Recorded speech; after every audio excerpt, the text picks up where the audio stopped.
Indianapolis just broke its record for the most homicides in a single year. 180 people killed, and it's only October. It's ridiculous, and I just feel that something needs to be done. Tonight, the families of those 180 lives lost are demanding justice, change, and accountability in our city. A lot to get to tonight at 10. Thanks so much for joining us. I'm Dan Spieler. And I'm Beershel May in for Fanchon Stinger.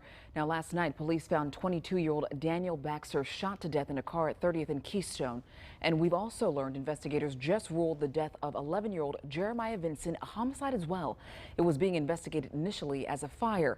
Now, that brings the homicide total now to this, 180.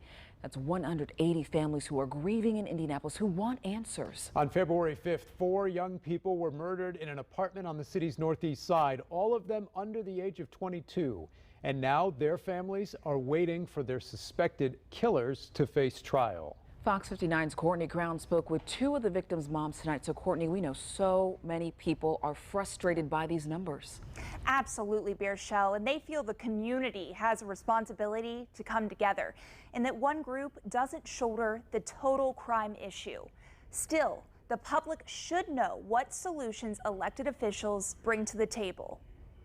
Do you believe the crime numbers are going to turn around? They will turn around. Back on February 5th, the Public Safety and Criminal Justice Committee Chairman Leroy Robinson staked his claim.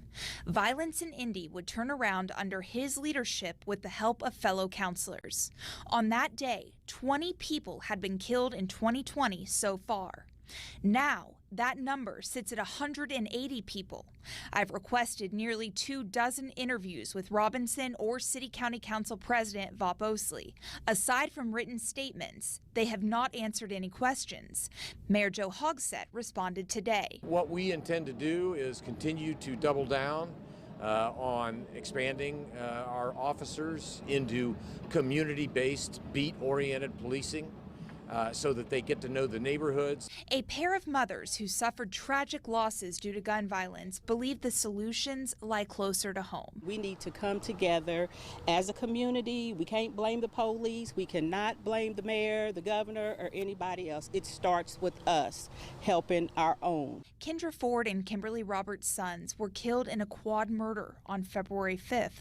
Their sons, Jalen Roberts and Braxton Ford, along with Kamari Hunt and Marcel Wills, were shot to death that night.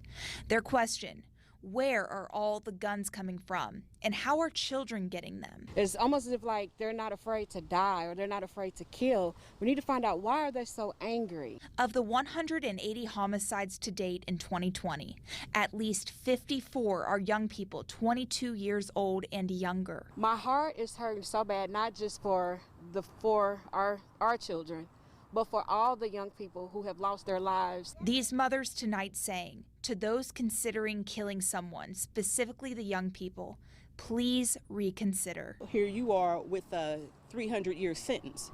You have not lived. Go out and enjoy your life. Make yourself better. Well, a council spokesperson says it is likely I will be able to ask questions of President Osley Monday afternoon. We will, of course, continue pushing for answers as to how this crime issue will ultimately get resolved. Reporting in the newsroom tonight, Courtney Crown, Fox 59 News.